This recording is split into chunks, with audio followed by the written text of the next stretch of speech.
多謝你今日嚟睇條片。今日我會講5樣香港同埋新加坡喺交通同埋通勤方面嘅唔一樣，而呢5樣唔同都係我啱啱嚟到新加坡頭3個月嘅時候超級唔適應。想知係咩？睇落去啊！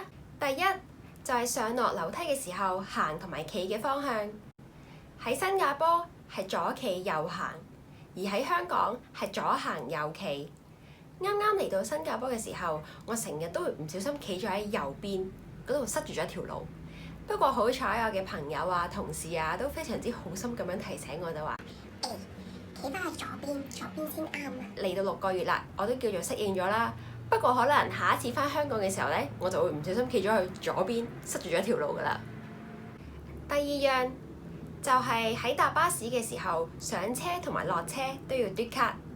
喺新加坡搭巴士上車你要嘟一下，落車嘅時候你都要記住嘟另一下。因為新加坡就好似喺台灣咁樣，如果你係嚟自台灣嘅朋友，可能你就會好熟悉啦。車資嘅計算方法係以車程去計算，所以你上車喺邊一個站同埋你喺邊一個站落車都係非常之重要嘅。而你嘟一張卡就係為咗去記錄呢一個距離，從而收翻你幾多錢。不過喺香港就唔一樣啦，你喺搭巴士嘅時候咧，只係會喺上車嘅時候嘟一下，你落車咧係冇得俾你嘟㗎。你喺上車嘅時候就已經俾咗你成程嘅車費。而我啱啱嚟到嘅時候，因為我係一個香港人啦，咁我喺香港搭完車上車嘟完之後，我就會即刻將張卡收翻落袋，因為費事整唔見啊嘛。所以就令到我有時喺落車嘅時候變得非常之嘅尷尬，因為我係要企喺個門口嗰度係抄，揾，又要抄袋又要抄褲袋，先揾得翻張 EZ-Link 卡出嚟 tap。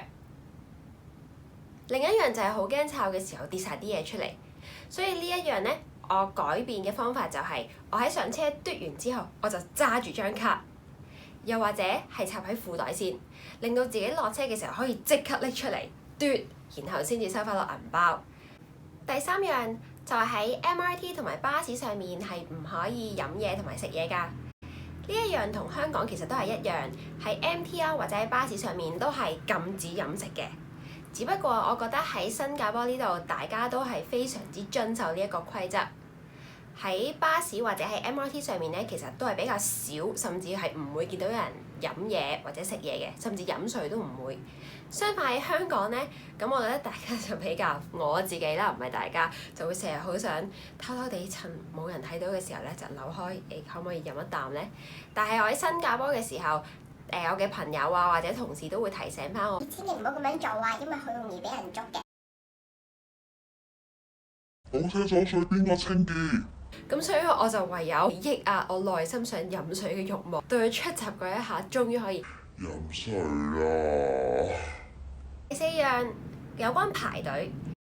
喺新加坡，如果你唔係喺巴士總站嘅話，即係你喺街邊嗰啲巴士站，嗰度係冇一條隊或者冇一條 line 寫住話你係要排嘅。喺嗰度等車嘅人咧係唔會排隊嘅喎。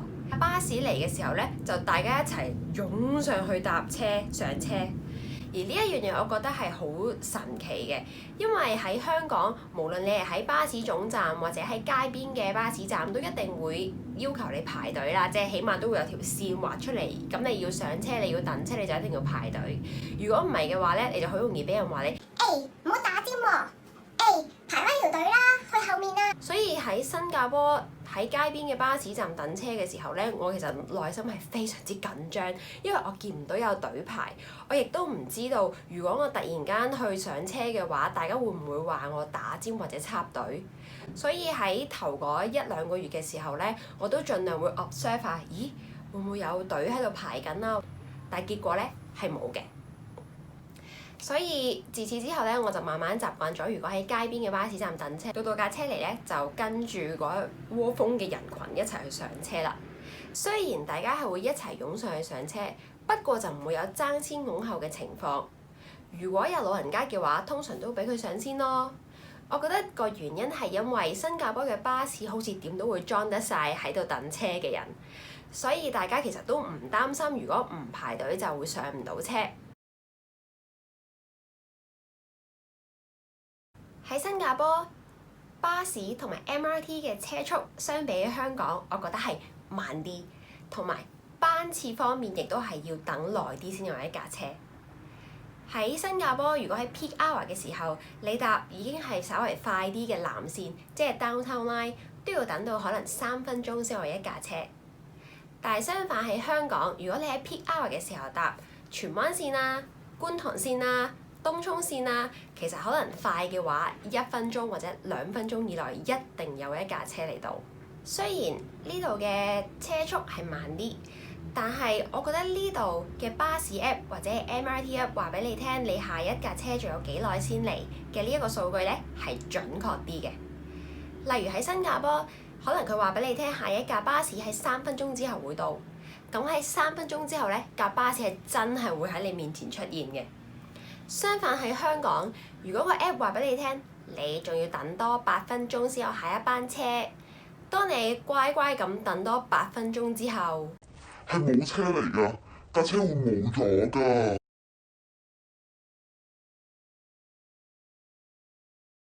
雖然喺新加坡呢一邊車速係慢啲，但係我去調節嘅方法就係可能早啲出門口咯，再加上佢哋個 app 個時間係準啲嘅話，其實我喺時間方面嘅預算都會嚟得比較簡單。